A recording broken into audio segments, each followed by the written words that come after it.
بسم اللہ الرحمن الرحیم۔ السلام علیکم۔ پروگرام المحکمت میں خوش آمدید۔ میں ہوں محمد حسن الیاس۔ ناظرین کرام، ہماری یہ کوشش ہے کہ دنیا بھر میں موجود مسلمانوں کو یہ پیغام دیا جائے کہ جو ان کا دین ہے، جس کو وہ مانتے ہیں، جس کو وہ جاننا چاہتے ہیں، اس کو حاصل کہاں سے کیا جائے گا؟ قرآن مجید سے، سنت متواترہ سے، رسالت پاک صلی اللہ علیہ وسلم کے ارشادات سے، اور آپ کے ساتھ قدسیوں کی وہ جماعت جو موجود تھی، جیسے دین انہوں نے سمجھا اور جیسے انہوں نے آگے پہنچایا، اس کو معیار بنانا ہے۔ ہمارے یہاں بالعموم دین سمجھنے کے عمل کا جب آغاز ہوتا ہے تو اس میں ہماری مذہبی فکر، ہماری ثقافت، ہمارے لوگوں کے تاثرات اور پھر ان کی مجموعی فکر کو ماخذ اور منبع کی حیثیت حاصل ہو جاتی ہے۔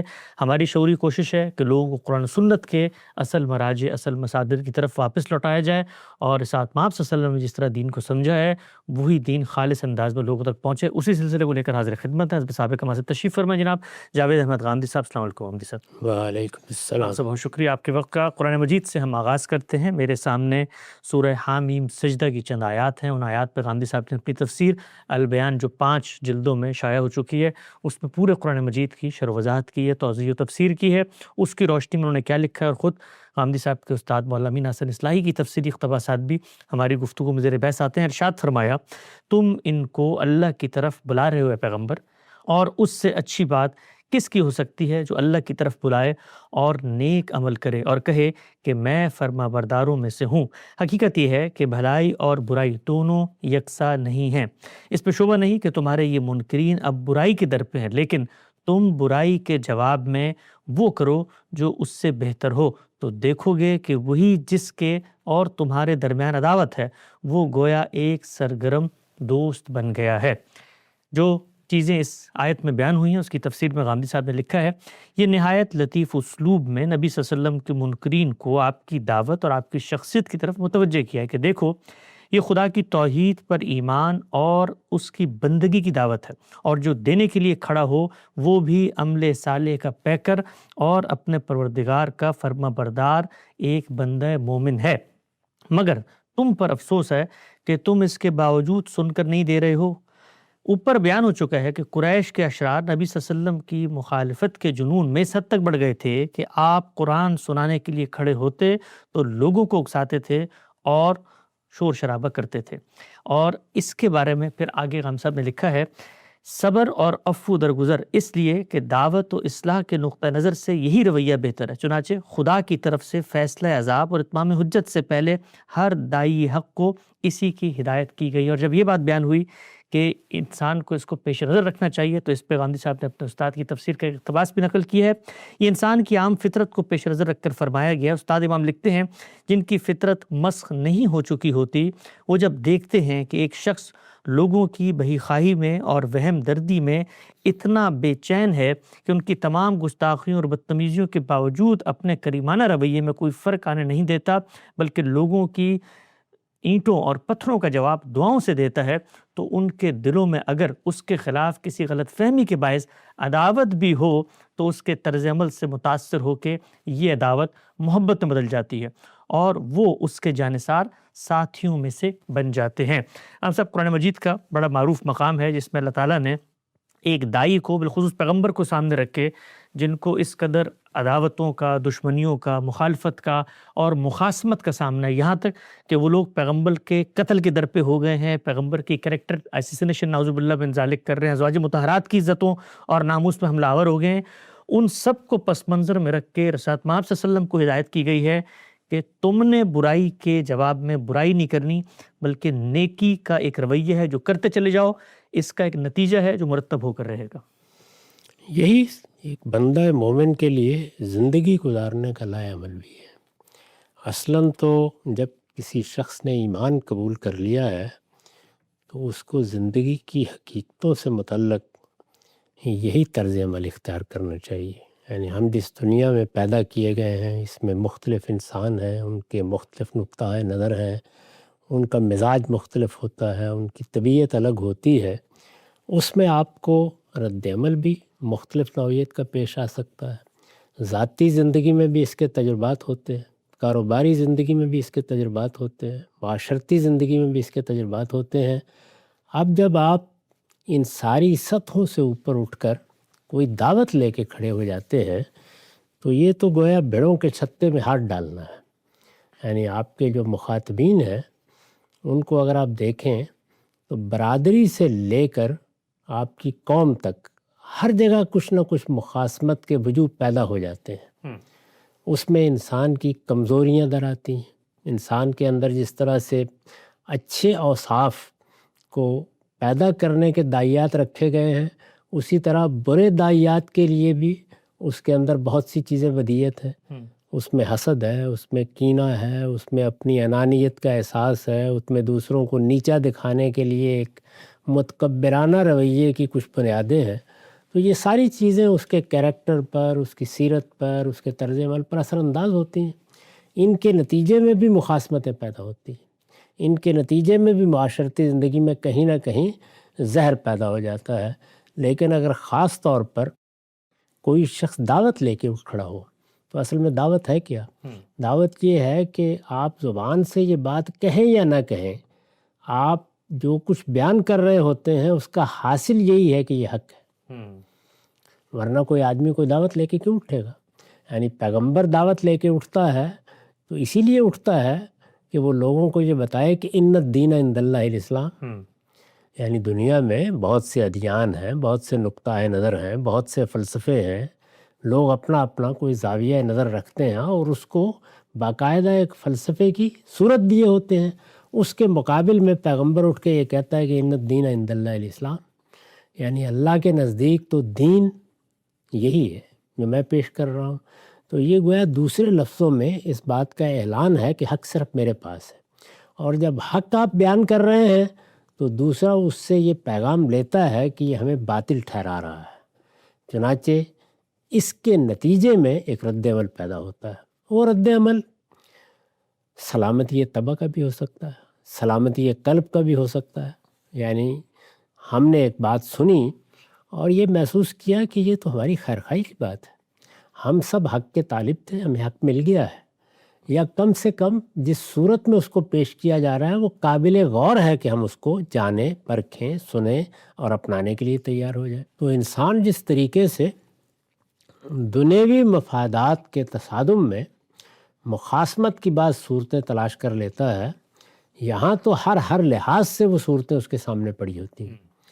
اس کا نتیجہ یہ نکلتا ہے کہ مختلف لوگ اس کو اپنے لیے خطرہ سمجھنے لگ جاتے ہیں۔ یعنی وہ کسی نقطہ نظر کے حامل ہیں تو گویا اب لوگوں کو یہ معلوم ہوگا کہ یہ تو باطل پر تھے۔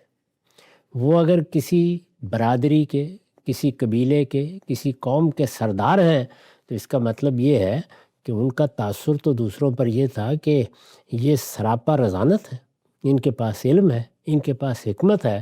تو اب اگر یہ سب باطل تھا یا اس کا بہت بڑا حصہ باطل تھا اور اس شخص کی بات حق ہے، تو اس کے معنی کیا ہوئے کہ ہم ایک حماقت کا ارتکاب کر رہے تھے، ہم صفحات میں مبتلا تھے۔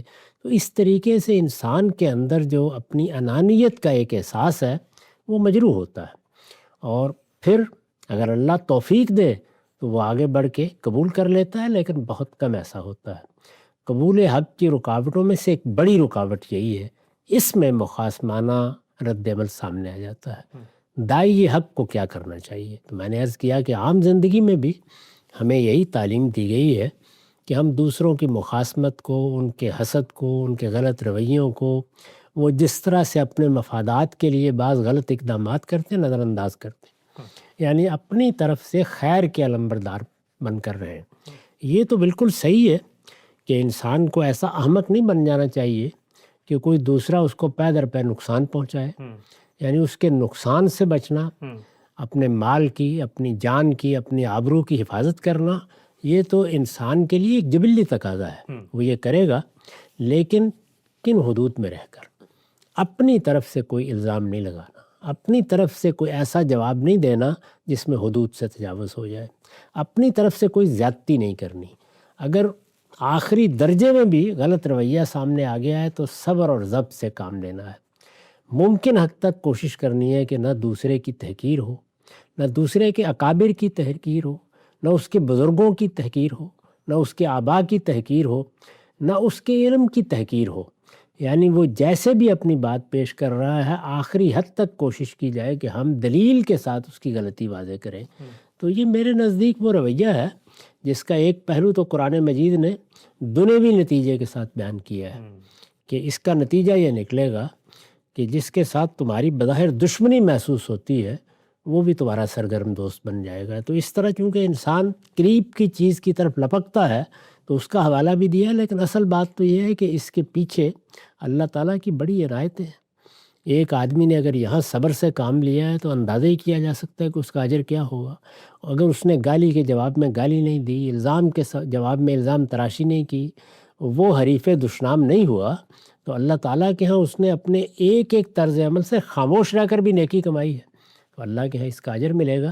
تو یہ چیز ہے جس کو یہاں بیان کیا گیا ہے۔ قرآن مجید میں یہ مضمون متعدد جگہوں پر آیا ہے اور ہر جگہ یہی بتایا گیا ہے، بلکہ یہ فرمایا گیا ہے کہ یہ وہ حکمت ہے جو اللہ تعالیٰ کسی نصیب آور کو عطا کرتا ہے کہ وہ دشمنوں کی دشمنی کے مقابلے میں، ان کی غلطیوں کے مقابلے میں، ان کی زیادتیوں کے مقابلے میں صبر سے کام لے اور اپنی طرف سے خیر کے سوا کوئی بات نہ کرے۔ شام سے کوئی مختصر سی چیزیں ہیں جو اس کو سامنے رکھ کے میں چاہوں گا اجمالاً اس پہ آپ کا تبصرہ بھی آ جائے۔ جب کوئی شخص ہمیں غصہ دلاتا ہے یا بدتمیزی کرتا ہے تو بالعموم جو انسان کے اندر اللہ تعالیٰ نے ایک انا کا جذبہ رکھا ہے، وہ بھی اللہ ہی نے رکھا ہے، اور وہ اگر نہ ہو تو شاید ہم اس کی حفاظت نہ کریں تو اور بہت سارے مفاسد کی طرف چلے جاتے ہیں۔ تو انا کو دبا کر فوراً اچھا رویہ کا اظہار کرنا، یہ بات بھی کوئی فطری طور پہ یعنی انسان کے اندر سے نہیں ہوتی، کیونکہ انا جب مجروح ہوتی ہے تو پھر اندر سے جو جذبہ پیدا ہوتا ہے وہ رد عمل کا ہے، وہ پھر ترکی بترکی جواب دینے کا ہے۔ تو انا کو مولڈ کیسے کیا جائے، کیونکہ بظاہر دنیا کا سب سے مشکل کام یہ لگتا ہے، اور جو جسم ہے جس طرح ہمارے اعصاب کام کرتے ہیں، وہ بھی جس وقت ہماری انا مجروح ہوتی ہے تو وہ ایک ہائپر جیٹ موڈ میں آ کے رد عمل کے فنومنے میں آتے ہیں۔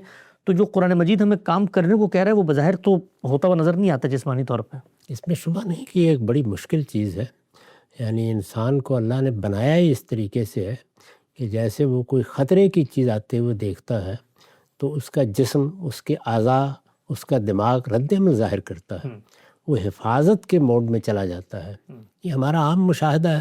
تو یہی صورتحال اس وقت بھی ہوتی ہے، کسی نے آپ کو گالی دے دی ہے، کسی نے الزام لگا دیا ہے، کوئی بدتمیزی پر اتر آیا ہے، کسی شخص کو بات کرنے کا سلیقہ نہیں ہے، اس کی طرف سے ہمیشہ جہالت ہی صادر ہوتی ہے، تو یہ چیز کسی بھی شخص کو مشتعل کر سکتی ہے، رد عمل پہ آمادہ کر سکتی ہے۔ لیکن عام انسان کی حیثیت سے بھی ہمارے لیے نصب العین کیا ہے؟ اللہ تعالیٰ کا طے کردہ نصب العین تزکیہ، یعنی ہمیں اپنے آپ کو پاکیزہ بنانا ہے۔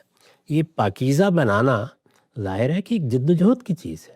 جب اس کو ہدف بنایا گیا ہے تو اس پاکیزگی کے سفر میں اپنی تربیت کرنا ہوتی ہے۔ چنانچہ والدین اس کی تربیت کرتے ہیں، اگر اچھے والدین ہوں، سمجھدار، تو وہ بچوں کو رد عمل سکھاتے ہیں۔ آہستہ آہستہ اس رد عمل میں رزانت پیدا ہو جاتی ہے، اس میں صفاحت کا غلبہ نہیں رہتا، اس میں بات کا جواب دینے کا سلیقہ پیدا ہو جاتا ہے۔ ایسے ہی اساتذہ تربیت کرتے ہیں، اچھے لوگوں کی صحبت سے آدمی سیکھتا ہے۔ اور سب سے بڑھ کر میں تو ہمیشہ لوگوں کو بتاتا ہوں، اور میں نے اس کا خود تجربہ کیا ہے، کہ اپنا محاسبہ کرنے کا عمل جاری رکھا جائے۔ یعنی ہم اپنے آپ کو کبھی رشوت نہ دیں۔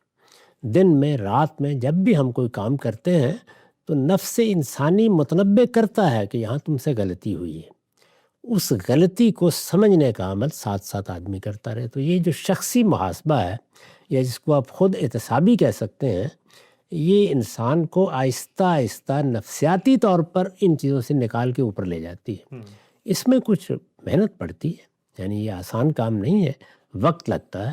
ایسا ہوگا کہ آپ نے اپنی بڑی تربیت کی ہے لیکن کسی وقت بند چھوٹ گئے، کسی موقع کے اوپر آپ اپنے اوپر قابو نہیں رکھ سکے، کسی موقع کے اوپر رد عمل میں کوئی دو چار باتیں آپ کی زبان سے بھی نکل گئیں، تاہم جب پیچھے مڑ کے انسان دیکھتا ہے تو یہ معلوم ہوتا ہے کہ ایسے ہر موقع پر اس نے پستی اختیار کی تھی۔ یعنی بلندی کا معاملہ یہی ہے کہ اپنی زبان پر، اپنے لہجے پر، اپنے رد عمل پر آخری درجے میں کنٹرول رکھا جائے۔ تو یہ بالکل صحیح ہے کہ انسان کے اندر یہ کمزوری موجود ہے، اس کی انانیت پر آپ پاؤں رکھ دیں تو وہ فوری طور پر رد عمل میں غراتا ہے آگے بڑھ کے، لیکن یہی چیز ہے جو اپنے آپ کو سمجھانی ہے۔ اور جیسے جیسے انسان اپنا احتساب کرتا چلا جاتا ہے، آہستہ آہستہ اس کے اعصاب بھی، اس کا دماغ بھی، اس کے اعضاء بھی اس کی گرفت میں آ جاتے ہیں، اور نتیجہ یہ نکلتا ہے کہ بعض موقعوں پر اتنی تربیت انسان کی ہو جاتی ہے کہ اس کے مقابل میں کوئی شخص دشنام پر اترا ہوا ہے اور وہ دشنام پر دشنام دیے چلا جا رہا ہے، اور یہ چیز بجائے اس کے کہ اس کو مشتعل کرے مخاطب کو، وہ اور زیادہ ٹھنڈے دل و دماغ کے ساتھ اس کی بات سنتا بھی اور جواب بھی دینا شروع کر دیتا ہے۔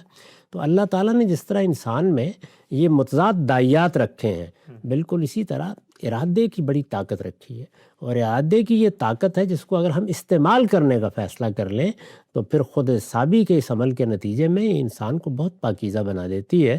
اللہ تعالیٰ نے اس کی تلقین فرمائی ہے۔ ایک نقطہ بالکل واضح ہوا چغام صاحب، ایک اور آپ کی بات سے ایک بات ذہن میں آئی، وہ یہ ہے کہ جو شخص کھڑا ہوا ہے اس کا ہدف اور اس کا نصب العین کے ہم دیکھتے ہیں اکثر، مثال کے طور پہ کوئی ایک چھوٹا سا آدمی ہے، راہ چلتا آدمی ہے، وہ کسی بڑے منصب والے آدمی پہ، کوئی وزیر اعظم ہے، کوئی اس طرح کی شخصیت ہے جو بڑے کینوس میں بڑی سطح پہ معاملات کو لے کے چل رہا ہے، وہ جب کسی اس طرح سے الجھ جاتا ہے کسی بالکل چھوٹے سطح کے دائرے کے آدمی سے، جس کا دائرہ کار چھوٹا ہوتا ہے، تو ہم سب کو محسوس ہوتا ہے کہ یہ اس کے کرنے کا کام نہیں تھا، یہ تو ایک بہت بڑی بلندی پہ کھڑا ہوا تھا۔ تو اگر ہدف ہم بلند کر لیں اپنا، تو پھر اگر ہمیں کوئی اینٹ کانٹے ہماری راہ میں آتے ہیں تو ہمیں تو بلندی کی طرف جانا تھا، تو پھر اس میں یہ بھی ہوتا ہے نا کہ میں اپنے آپ کو انگیج ہی کیوں کروں اس کے ساتھ، یہ برا بھلا مجھے کہہ بھی رہا ہے تو کہتا رہے، میں نے تو اس بڑے ہدف کو حاصل کرنے سے جانا۔ یہ صحیح لفظ آپ نے استعمال کیا، یعنی اصل میں ہدف ہی ہے جو انسان کو بلندی سکھاتا ہے یا بلندی کی طرف سفر کے لیے آمادہ کرتا ہے۔ اسی لیے میں نے عرض کیا کہ اگر مثال کے طور پر میرا ایک دین ہے اور اس نے مجھے یہ ہدف دے دیا ہے کہ تمہیں اپنے آپ کو پاکیزہ بنانا ہے، اور یہ پاکیزگی ہے جس کے درجے کے لحاظ سے آگے فردوس میں تمہارا درجہ طے ہوگا۔ یعنی پہلی بات تو یہ ہے کہ مجھے یہ یقین دلا دیا گیا ہے اور یہ یقین میں نے حاصل کر لیا ہے کہ موت پر میری زندگی ختم نہیں ہو رہی۔ دین اسی چیز کا نام ہے، یعنی پیغمبروں نے جو دین کی دعوت دی ہے وہ اگر بنیادی طور پر دیکھیں تو وہ قیامت کی منادی ہے، یعنی یہ بتانے کے لیے وہ آئے تھے کہ دنیا کی زندگی پر معاملہ ختم نہیں ہو رہا۔ جس وقت تم دنیا سے رخصت ہوتے ہو ایک نئی دنیا میں داخل ہو جاتے ہو، وہ دنیا ہے جس میں پھر تم کو ہمیشہ کے لیے جینا ہے۔ وہ نقمت کی دنیا بھی بن سکتی ہے اور وہ نعمت کی دنیا بھی بن سکتی ہے۔ ان نعمتوں کی تفصیل کر دی گئی ہے جو وہاں انسان کو حاصل ہونے والی ہیں، تو وہ فردوس، وہ جنات و عدن جس کا ذکر قرآن مجید کرتا ہے، اگر وہ آپ کا نصب العین بن گئے ہیں اور پھر آپ پر یہ حقیقت واضح کر دی ہے اللہ کے پیغمبروں نے کہ وہاں داخل ہونے کے لیے، وہاں کوئی درجہ پانے کے لیے، وہاں کامیابی کے ساتھ داخل ہونے کے لیے، فوز و فلاح سے ہمکنار ہونے کے لیے تمہیں کرنا کیا ہے، وہ تزکیہ ہے۔ تو آپ دیکھیے کتنا خوبصورت لفظ ہے جو یہ استعمال کیا گیا ہے اور جس کو دین کا مقصد، دین کا ہدف بنا دیا گیا ہے۔ وہ در حقیقت اب میری زندگی کا ہدف ہے، یعنی جو ہدف مجھے میرے پیغمبر نے دے دیا یا پیغمبروں نے دے دیا یا میرے پروردگار نے دے دیا، اور جس ہدف پر میری دنیا اور آخرت دونوں اب منحصر ہو گئی ہے، تو اس کو جب میں اپنے لیے ہدف بنا لوں گا تو میرے لیے پھر باقی چیزوں کی وہ اہمیت نہیں رہنی چاہیے۔ یعنی آپ دیکھیے کہ جو چیزیں انسان کو سرگشتہ کرتی ہیں یا اس کو سرکشی پر آمادہ کرتی ہیں یا اس طرح کی پستی کا صدور اس سے ہو جاتا ہے، وہ کیا چیزیں ہوتی ہیں؟ وہ یہی ہے نا کہ اپنی انا، اسی طریقے سے بعض سفلی جذبات، اسی طرح سے اقتدار، دولت، ایک خاص طرح کا احساس تکبر، یہ جتنی چیزیں ہیں ان سب چیزوں کی اہمیت آہستہ آہستہ کم ہونا شروع ہوتی ہے، اور جس وقت اس کا نصب العین اور اس کا مقصد اس کی زندگی کے لیے ہدف بن جاتا ہے تو یہ ہدف اصل میں اس کو بلندی کی طرف کھینچ لے جاتا ہے، یہ اس کا ناگزیر تقاضا ہے۔ ایسے ہی انسان اگر دنیا میں بھی یہ طے کر لے کہ میرے سامنے کروڑوں اربوں انسان ہیں، آتے ہیں دنیا میں، جو کچھ انہوں نے زندگی گزارنی ہے گزارتے ہیں اور چلے جاتے ہیں، ان میں وہ بھی ہیں جو اخلاق کی پستی کا آخری درجے کا نمونہ ہے، اور وہ بھی ہیں جو اخلاق کی بلندی کا آخری درجے کا نمونہ ہے، وہ بھی ہیں جنہوں نے مکارم اخلاق کو اپنا نصب العین بنایا ہے، اور وہ بھی ہیں کہ جن کو اس کی کوئی پرواہ نہیں ہوتی کہ اخلاقی رویہ کیا چیز ہے، جن کا حادثہ اخلاقی بالکل اندھا ہو چکا ہوتا ہے، وہ بھی ہیں۔ تو جب وہ ان دونوں کا تقابل کرتا ہے تو اس میں اگر مثال کے طور پر وہ پیغمبروں کو نہیں مانتا، وہ اللہ تعالیٰ کی ہدایت پر لبیک نہیں کہہ رہا، اس کو تزکیے کا اس طریقے سے علم نہیں ہے، وہ اس بات کو بھی نہیں مانتا کہ مجھے قیامت کے دن اٹھنا ہے، تو اس دنیا کے اندر بھی اگر وہ اپنا کوئی بڑا نصب العین پیدا کر لیتا ہے اور وہ نسب العین مکارم اخلاق کی نوعیت کا ہوتا ہے، تو آپ دیکھتے ہیں کہ اس کے رویے میں اور دوسرے لوگوں کے رویے میں زمین آسمان کا فرق پیدا ہو جاتا ہے۔ تو اس سے یہ بات واضح ہوئی کہ انسان جب ایک مرتبہ شعوری طور پر یہ طے کر لیتا ہے کہ مجھے جانا کدھر ہے، تو پھر اس کا رستہ در حقیقت اس کی حفاظت کرتا ہے۔ یعنی جب اس نے یہ طے کر لیا کہ میرے لیے تو یہ شاہراہ ہے، مجھے اسی شاہراہ پر چلنا ہے، تو دائیں بائیں سے پھر جو پگڈنڈیاں آ رہی ہوتی ہیں وہ اس کے لیے قابل التفات نہیں رہتی۔ اسی بات کو رسالت پاک صلی اللہ علیہ وسلم نے ایک موقع پر واضح فرمایا، یعنی زمین پر بیٹھے ہوئے ایک آپ نے لکیر کھینچ دی اور کہا کہ یہ سواء السبیل ہے، یہ سیدھی راہ ہے، یہ صراط مستقیم ہے، تم اگر اس کے اوپر چلتے رہو گے تو تمہاری منزل دنیا میں بھی خیر کی منزل ہوگی اور آخرت میں بھی تم فوز و فلاح سے ہمکنار ہوگے۔ لیکن اگر دائیں بائیں سے آؤ گے تو ہو سکتا ہے کہ کبھی کبھی اس راستے سے بھی گزرو، لیکن پھر تمہاری منزل کھوٹی ہو جائے گی، تمہاری راہ سیدھی نہیں رہے گی اور تم اپنے لیے بھی مشکلات پیدا کرو گے اور اپنی آخرت کو بھی برباد کر بیٹھو گے۔ تو اس طریقے سے یہ بتایا گیا کہ اس صراط مستقیم کی تلاش کرنی چاہیے۔ صراط مستقیم کیا راہ ہے؟ وہ راہ جو سیدھی بغیر کسی اینچ پینچ کے آپ کو منزل تک پہنچا دے۔ تو اگر آدمی نے اپنے لیے ہدف طے کر لیے تو وہی اس کی منزل ہوگی۔ دنیا کے لحاظ سے طے کیا ہے تو مکارم اخلاقی ہونا چاہیے، دین کے لحاظ سے طے کیا ہے تو تزکیہ ہی ہونا چاہیے، اور تزکیہ بھی سب سے بڑھ کر کس معاملے میں مطلوب ہے؟ انسان کے اخلاقی وجود کا تزکیہ۔ اس لحاظ سے اگر آپ دنیوی پیمانے پر دیکھیں تو وہی چیز ہدف بنتی ہے، اور آخرت کے پیمانے سے دیکھیں تو زیادہ فضیع پس منظر میں وہی چیز ہدف بن جاتی ہے۔ اور پھر اگر آخرت آپ کے پیش نظر ہو تو پھر دنیا کی زندگی ویسے بھی وہ اہمیت نہیں رکھتی۔ آدمی خیال کرتا ہے کہ 60 70 سال 80 سال کی زندگی ہے، مجھے تو ایک ایسی دنیا میں داخل ہونا ہے جو ابدی دنیا ہوگی، اس کو کبھی ختم نہیں ہونا، اس میں میرے لیے نعمتیں بھی ابدی ہوں گی، میرے پروردگار کی عنایات بھی ابدی ہوں گی۔ تو یہ چیز پھر ہمیشہ تقابل میں رہتی ہے، اور جب یہ تقابل اس کے وجود کا حصہ بن جاتا ہے، اس کے شعور کی ساخت میں راسخ ہو جاتا ہے، تو یہ بالکل صحیح ہے کہ اس کا ہدف ہی اصل میں اس کو بہت سی بیماریوں سے، بہت سے آفات سے اور اس طرح کی گمراہیوں سے بچا لے جاتا ہے۔ نقطہ بالکل واضح ہو گیا۔ صاحب ایک آخری چیز جو سوال اس میں آپ سے پوچھنا چاہتا ہوں، علم نفسیات کے اندر یہ چیز زیر بحث آتی ہے کہ جب ایک آدمی کا پرسپیکٹو نیگیٹو ہو جاتا ہے تو وہ چیزوں کو، ہر اچھائی کو بھی ایک منفیت کے پہلو سے دیکھ رہا ہوتا ہے۔ تو یہ جو قرآن مجید بتاتا ہے کہ تم اچھائی کرتے چلے جاؤ تو ممکن ہے کہ ایک دن وہ ہو جائے، اور مولانا اصلاحی نے لکھا بھی کہ انسان کی فطرت ایسی ہے۔ تو یہ کیسے یہ کام کرتا ہے؟ اس لیے کہ اگر ایک بندے کا پرسپیکٹو نیگیٹو ہو گیا تو وہ تو نیکی چیز کو بھی نیگیٹیولی پرسیو کرے گا۔ یہ دیکھیے بات یہ ہے کہ اس نے اپنا جو پرسپیکٹو اختیار کیا ہے وہ ایسا تو نہیں ہے نا کہ اس کے لیے کوئی پتھر کے اوپر لکیر ہو گئی۔ انسان کو اللہ نے بڑی صالح فطرت دی ہے، وہ اپنی اس فطرت کے لحاظ سے ہی رد عمل ظاہر کرتا ہے۔ تو اس فطرت پر یہ ایک حجاب آ گیا، اگر ہم نیکی کرتے چلے جائیں گے، اپنی طرف سے رد عمل کا اظہار نہیں کریں گے، ہماری طرف سے صرف خیر صادر ہوگا۔ دیکھیے نا، صحابہ کرام کی جماعت کو اللہ تعالیٰ نے جو خراج تحسین پیش کیا ہے اس میں کیا لفظ استعمال کیا ہے؟ کنتم خیر امت۔ تو یہ انسان اگر خیر کا نمونہ بن گیا ہے، ایک آدمی نے فیصلہ کر لیا کہ تم مجھے دشنام دو گے، میں نہیں دوں گا، تم مجھ پر الزام لگاؤ گے، میں نہیں لگاؤں گا، تم میرے بارے میں غلط باتیں کرو گے، میں کبھی اس کے جواب میں ایسا رویہ اختیار نہیں کروں گا، بلکہ اس سے آگے بڑھ کر میں نیکی کروں گا، میں خیر کروں گا، میں تیرے ساتھ خیر خواہی کے جذبے میں ہمیشہ ہر اقدام کروں گا۔ تو کتنی دیر تک اس کی فطرت ریزسٹ کر لے گی؟ تو آہستہ آہستہ حجاب اٹھنے شروع ہو جاتے ہیں۔ یہ در حقیقت خیر کے علمبرداروں کی جلد بازی ہوتی ہے کہ وہ سمجھتے ہیں کہ ہمیں تو ابھی تک اس کا کوئی نتیجہ نہیں ملا، اس نتیجے سے بے پرواہ ہو کر اس کی مدت نہیں مقرر کرنی چاہیے، ہم خیر اور نیکی کا اظہار کرتے چلے جائیں گے، اور اپنے دل کی گہرائیوں میں، یہ نہیں ہے کہ وہ محض کوئی حکمت عملی ہے، نہیں، یہ خیر خود ہماری تطہیر کا باعث ہے، یہ خود ہمارے تزکیے کا باعث ہے، یہ ہماری پاکیزگی کا باعث ہے۔ ہم اپنے آپ کو آلودہ کیوں کریں؟ سب سے بڑا سوال انسان کے سامنے یہی ہونا چاہیے کہ میں جو اقدام کرتا ہوں اس کے اثرات مجھ پر پڑتے ہیں۔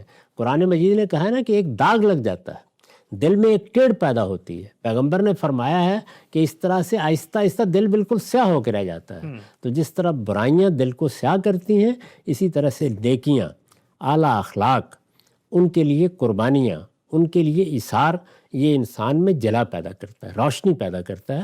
تو یہ روشنی جتنی بڑھتی چلی جاتی ہے وہ صرف باطن میں نہیں رہتی، وہ آہستہ آہستہ انسان کے ماحول میں بھی لوگوں کو سوچنے کے لیے مجبور کرتی ہے. نقطہ بالکل واضح ہو گیا. قرآن مجید کا ایک غیر معمولی مقام، اس کے اندر جو پہلو ہیں حکمت کے، وہ حامدی صاحب سے ہم نے جانے. آگے بڑھاتے ہیں سلسلہ گفتگو کو. حدیث میرے سامنے ہے، ابو سعید خدری اور ابو ہریرہ رضی اللہ تعالیٰ عنہما دونوں کی مشترک روایت ہے کہ رسول اللہ صلی اللہ علیہ وسلم نے فرمایا، عزت پروردگار کی اظہار اور بزرگی اس کی رضا ہے.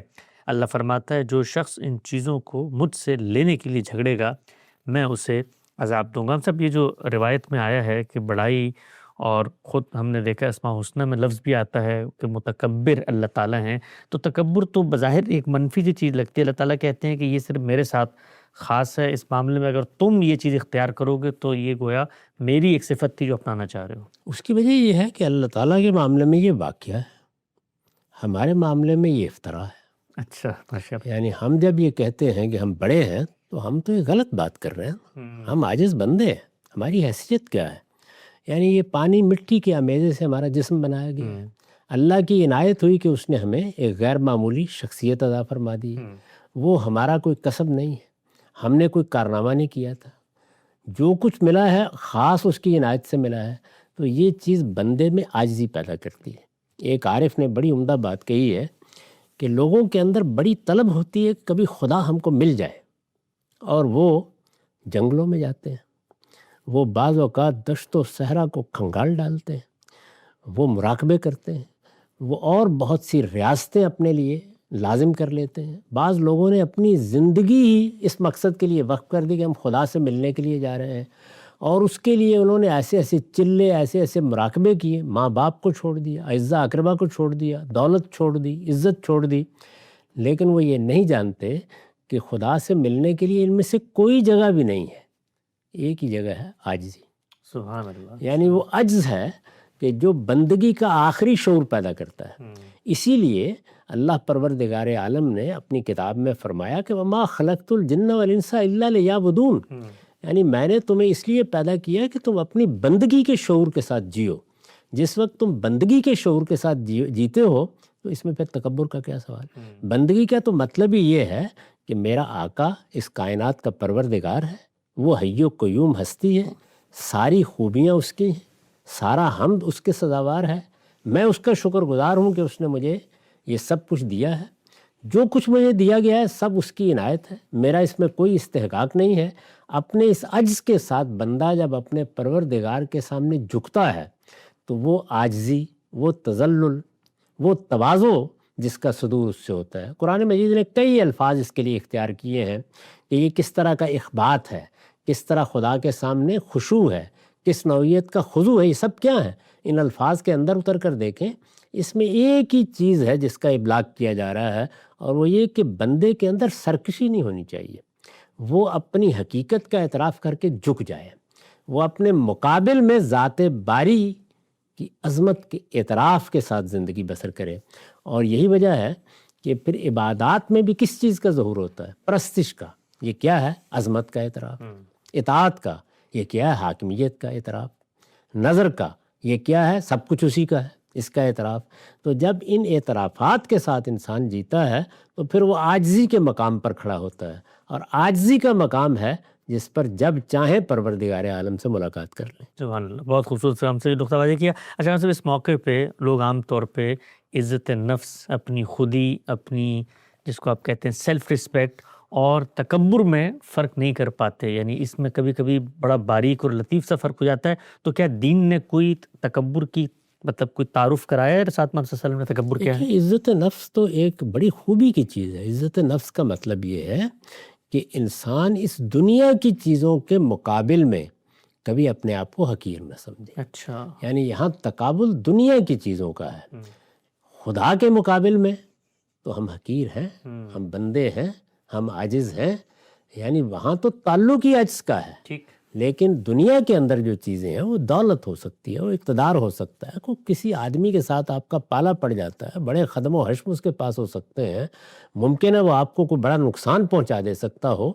اس طرح کے موقع کے اوپر آدمی کو اپنی عزت نفس کی حفاظت کرنی چاہیے. یعنی یہ عزت نفس جب دنیا میں کسی باطل کے مقابلے میں ہوتی ہے تو اس وقت یہ خیر کا سرچشمہ بن جاتی ہے انسان کے لیے۔ یہی چیز اللہ تعالیٰ کے مقابلے میں ہو تو دیکھیے قرآن نے اس کو کیسے بیان کیا، اخذت العزت بالاسم، یعنی یہ تو گویا ذات باری کی حق تلفی تک پہنچ گئی۔ اس میں انسان نے اپنے آپ کو اس پستی میں گرا دیا جس میں وہ اپنے آپ کو بھول گیا۔ تو اس وجہ سے رسالت مآب صلی اللہ علیہ وسلم کے سامنے جب یہ سوال کیا گیا کہ یہ کیا چیز ہے تکبر، دیکھیے آپ نے کتنی اچھی تعریف اس کی آپ نے فرمایا یہ بطر الحق اور غمت الناس ہے، یعنی تم کسی حق کے مقابلے میں سرکشی اختیار کر لو، حق کے مقابلے میں اکڑ جاؤ، اور دوسروں کو حقیر سمجھو۔ یعنی دوسروں کو حقیر سمجھنا یہ در حقیقت انسان کی طرف سے دوسروں کے لیے تکبر کا اظہار ہے، اور یہی وجہ ہے کہ جب دوسرے اس کو حقیر سمجھیں تو اس وقت اپنی عزت نفس کی حفاظت ایک خیر اور نیکی بن جاتی ہے۔ صحابہ کرام کے آثار کو بھی ہم زیر بحث لے کر آتے ہیں۔ قاسم بن محمد بیان کرتے ہیں کہ سیدنا عثمان نے جو نئے اقدامات کیے اور ان کو پسند کیا گیا، ان میں سے ایک یہ تھا کہ انہوں نے ایک شخص کو جسمانی تعذیب کی جس نے کسی جھگڑے میں حضرت عباس بن عبد المطلب کی بے توقیری کی تھی۔ سیدنا عثمان سے اس کے متعلق کہا گیا تو انہوں نے کہا ہاں میں نے یہ کیا ہے، کیا رسول اللہ صلی اللہ علیہ وسلم اپنے چچا کی تعظیم و توقیر کریں اور میں ان کی بے توقیری کی اجازت دے دوں؟ جو شخص ایسا کرتا ہے یا ایسا کرنے پر رضامندی ظاہر کرتا ہے وہ در حقیقت رسالت مآب صلی اللہ علیہ وسلم کی مخالفت کر رہا ہے۔ کیا حاصل ہے غم سر اس اثر کا؟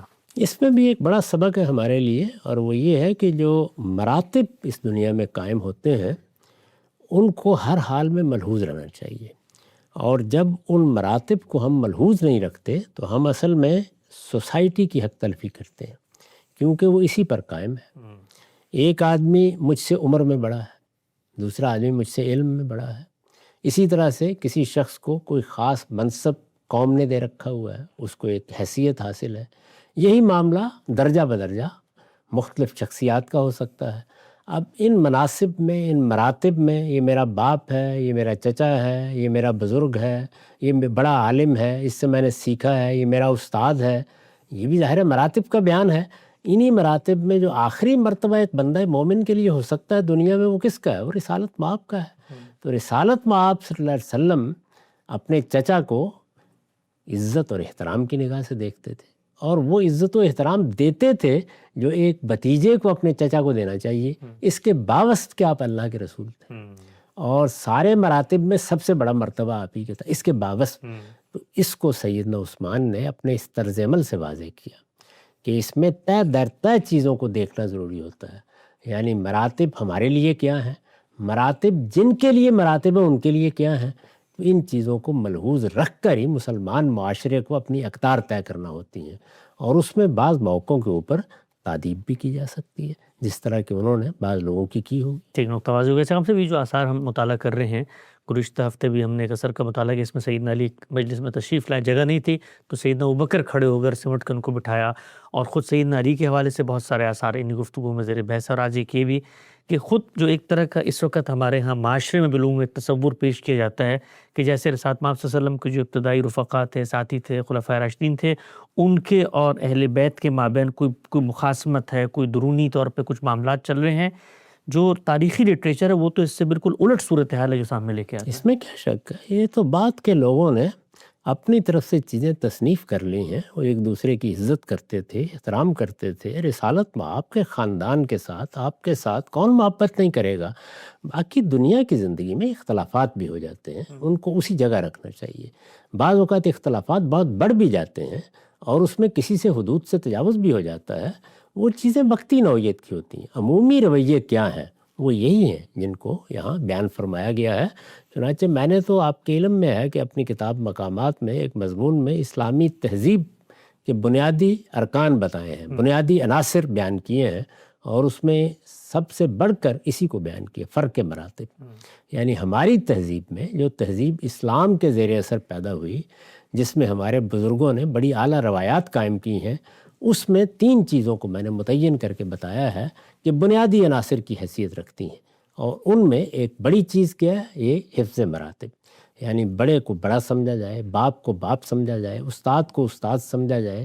کسی لحاظ سے بھی بڑائی کا تعلق اگر پیدا ہو گیا ہے تو اس کا لحاظ رکھا جائے۔ ہم جس طریقے سے اپنے والد پر تنقید کریں گے لب و لہجہ اور ہوگا، انداز اور ہوگا، دوست کے ساتھ بات کر رہے ہوں گے انداز بالکل دوسرا ہو جائے گا، کسی عام آدمی سے گفتگو ہو رہی ہوگی اسلوب بالکل الگ ہوگا۔ تو کسی عالم سے آپ نے اختلاف کرنا ہے، آپ نے اپنا نقطہ نظر بیان کرنا ہے، کسی کی غلطی اس پر واضح کرنی ہے، تو اس میں اس چیز کا لحاظ رکھنا کہ یہ میرا بڑا ہے، یہ میرا بزرگ ہے، یہ چیز اصل میں سوسائٹی میں حسن پیدا کرتی ہے۔ اور اگر آپ سب لوگوں کو بالکل اسی جگہ لے جائیں تو یہ ایسے لگتا ہے کہ جیسے لڑکوں کا ایک میدان جنگ بن کے رہ گیا ہے۔ اس سے اللہ کی پناہ مانگنی چاہیے۔ اس وقت لوگ خیال کرتے ہیں کہ یہ تو گویا ہم حقیر ہو رہے ہیں، نہیں، جب آپ کسی بڑے کو بڑا سمجھ کر عزت دیتے ہیں تو اصل میں آپ اپنے لیے عزت کا اہتمام کرتے ہیں۔ بالکل واضح ہو گیا، وقت آپ ختم ہوتا ہے، دوبارہ حاضر خدمت ہوں گے، اب تک آپ کا بہت شکریہ۔